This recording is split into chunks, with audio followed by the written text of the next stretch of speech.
welcome to Flawed and Happy. Glad you are here. The recovery series. So this is the second video in the recovery series. And I'm going to read a little bit of an expert here. Expert. That's not an expert. Well, I don't know. Maybe an expert wrote it. So I'm going to read out of this book here real quick. Some of you might recognize it.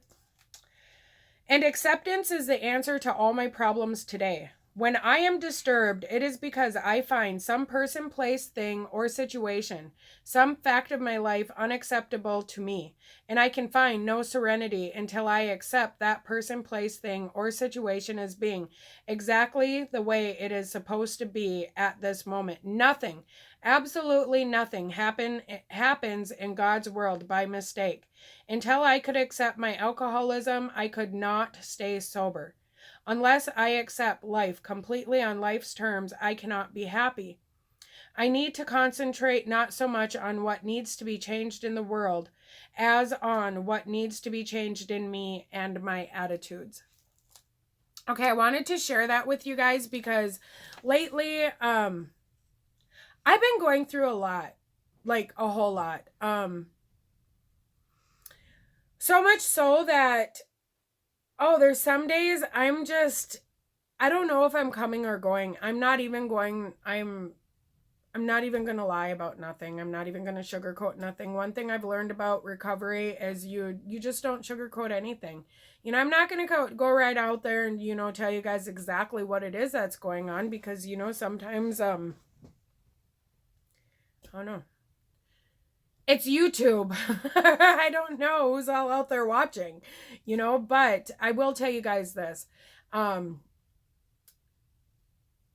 family that my husband and I, we have a family operation with his side of the family, and one of our own, meaning somebody on his side of the family, was diagnosed with bone cancer, and tomorrow morning we are going to be going to the doctor to find out what stage it is in and what type of treatment and what exactly is going to be done about that.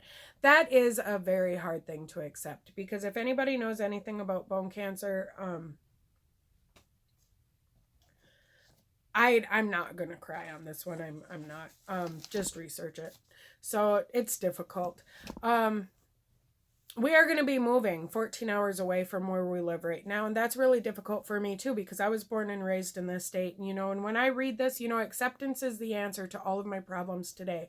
When I am disturbed, it is because some person, place, thing, some situation, some fact of my life is unacceptable to me. And I cannot accept that person, place, thing, or situation.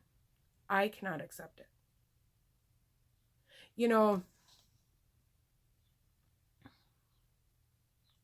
It gets really hard because, when I come into the program and sometimes, I would be told, I was complaining. I was sniveling. I was whining. And, I look at these situations and I look at the fact that there's so many major changes that are going to be taking place. And I have 8.5 years of recovery, but yet right now, today, the way I feel at this very moment, I'm feeling as though I am sitting with I feel like I'm brand new. I ain't gonna lie. Like my feelings, my emotions, everything, I don't feel as though I'm on the brink of relapsing. I ain't quite feeling like that. But emotionally, I'm feeling raw. I ain't gonna lie. I'm feeling raw. I'm feeling like I'm brand new. And you know what? That's why they say it doesn't matter how much time you have. When it comes to recovery, it doesn't matter how many years you have, how many days, don't count your days, don't count the weeks, don't count the months, all you got is today. That's it. That's it. You might be more clean and sober than what I am. I don't know what time you got up this morning. I don't know what time. You might have woke up more than before I did. All we got is this right here, right now, this 24 hours. Whoever woke up the earliest this morning is the one that has the most time. And it's not a damn competition anyway. It's not. I've met people with 20 years of recovery, sobriety, whatever you want to call it. I don't give a shit. that acted like they were middle schoolers. I can remember I was sitting there with 1 year. 1 year. Took me 10 years to get one consecutive year of sobriety. And this man with over 20 years was acting like a teenage boy, playing stupid little head games that grade schoolers play. And I'm sitting there and I'm like, if you're going to compare time, clean time, sobriety time, I ain't going to do it in days. I'm going to do it in quality. That's what I'm going to compare it on. I'm going to compare it on quality. I'm going to compare it with the person that has their shit together. I'm going to compare it on the person that's getting through the hard times in life, and they're the ones that are maintaining. They're the ones staying sober. They're the ones coming out, and they're saying, you know what, God damn it, that was hard, but I made it. I am sober. I am clean. I cried. I screamed, but I did not use and I did not drink. I'm not going to compare it with the ones that played head games with some of the other people. And then when they used and they drank, they went back and they came down on them. Because I've seen those types. I seen the ones with 20, 30 years knocking around the newcomer, literally. Punching holes in the walls. You know, so whoever woke up to me this morning has the most clean time. So, I'm just going to go to page 417 just for a second again, real quick, just because,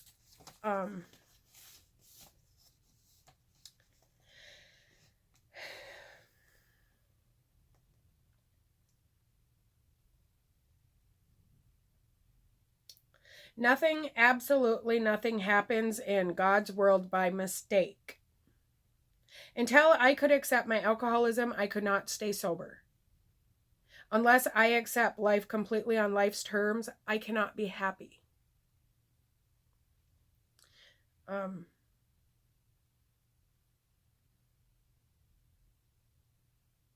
That's a pretty big blow to me right now.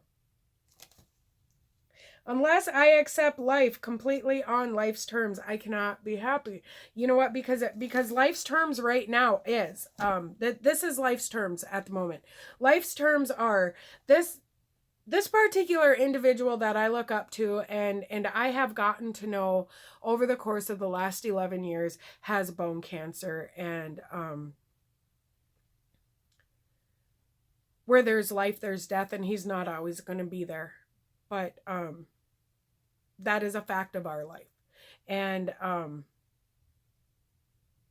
life on life's terms at this moment is when the house I am sitting in right now, I thought when we built this house, this was the house I was going to grow old in. This is the house that I was going to probably perish in. This house was going to be left to my 9-year-old, and maybe hopefully she was going to raise her family, my grandkids. This was the house where all my grandkids were going to come to. And so last fall when I was told that the house is being sold, the whole entire place is being sold, the family business is moving to another state 14 hours away, I have yet to have been asked. Yet. Nobody asked me, do you want to move? Do you want to do this? Nobody's asked me that. This is a fact of my life. And I'm not happy with none of it. You know what? But let's go back to page 417 real quick. I keep closing the book. Maybe I should leave it open. Because what else does it say? It says something else here. What else does it say? Nothing. Nothing. Absolutely nothing. Let's read that again. Nothing. Absolutely nothing happens in God's world by mistake. Isn't that really hard to fathom? It is for me, especially when I look at all of the bad things that have happened. You know, I can remember when I first came into the program and people were telling me, you know what, you need to have this higher power. You got to have this higher power to rely on. And, you know, you should really be praying to this higher power to help keep you sober. And I'm sitting there and I'm thinking, what? Why? For what?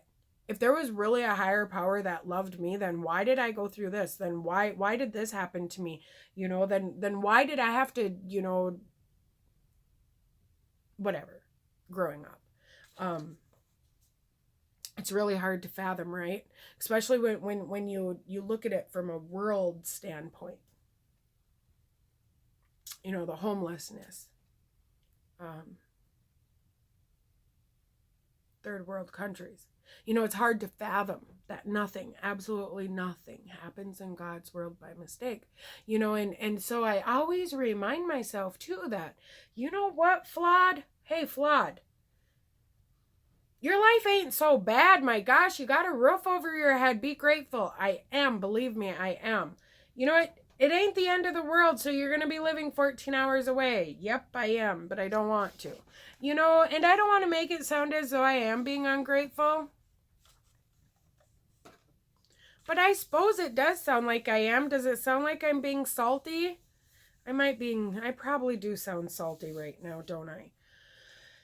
You know, I really love this saying. I really do, because it just kind of really puts things into perspective when you start looking at things in your own personal life that feel as though they may be out of control, or maybe you're just not happy with, you know, and even, let's continue on, shall we? Let's continue on.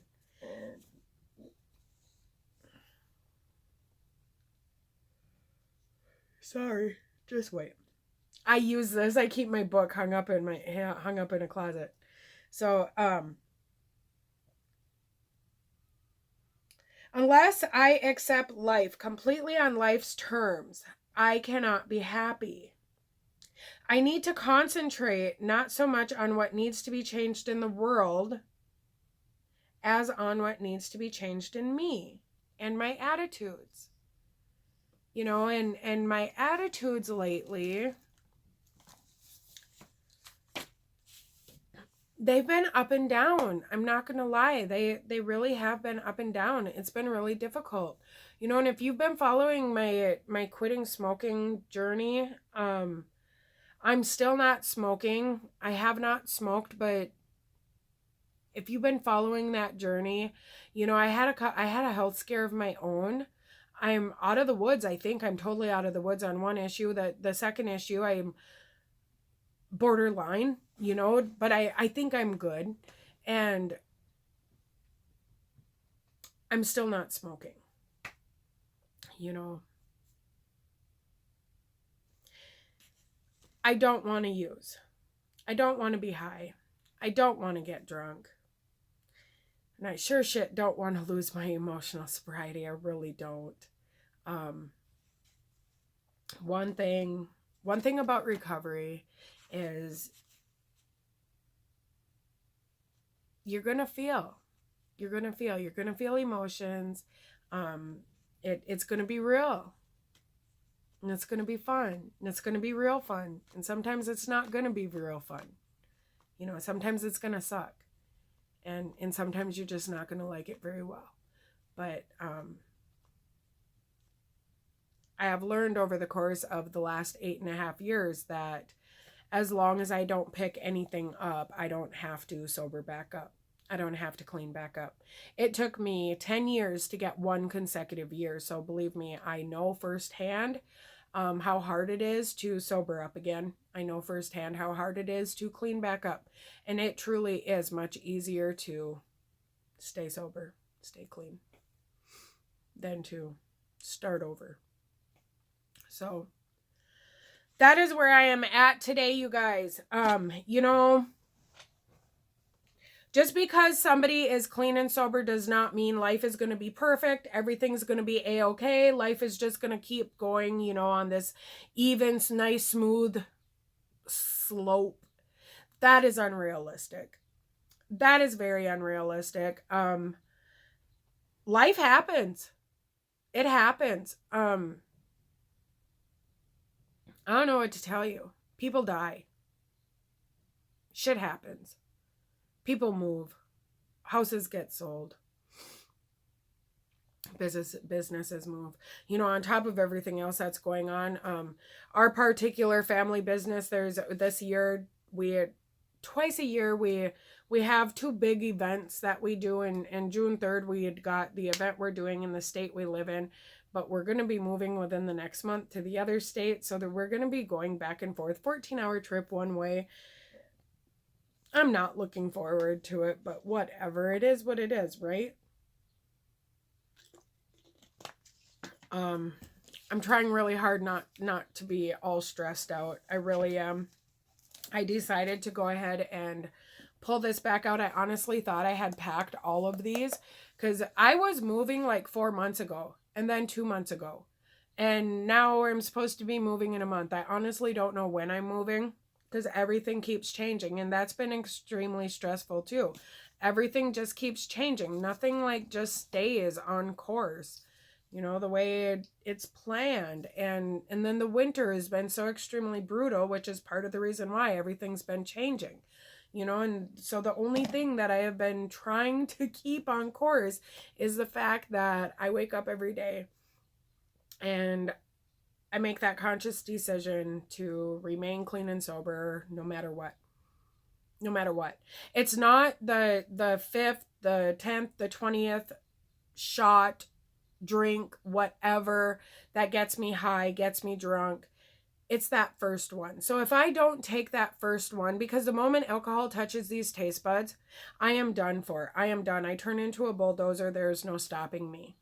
There's no stopping me. So I just can't pick up that first one. That's it. Just that first one. It's much easier for me to not pick up that first one than to avoid the 10th one. You know, so I want to thank you guys for being here. I really do. Hey, and did you guys notice? We got 10 subscribers. Yeah, did you see our family? We're growing. Our family's growing. We got 10.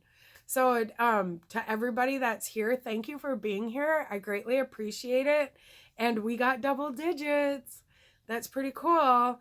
You know, I did tell 2 friends about my YouTube channel, but I haven't told them what it is or how to get here yet.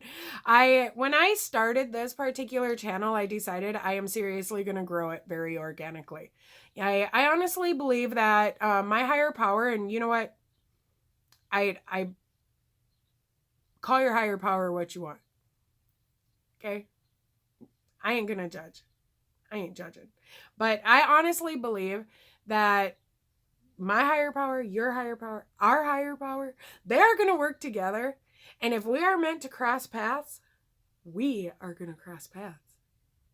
And we are going to develop a friendship. So the 10 of you that are here, I'm glad you're here. Thank you for being here. And I am looking forward to getting to know you guys. And if you just stumbled across my page, thanks for being here. Channel, room, whatever you want to call it. Thanks for being here. I greatly appreciate it.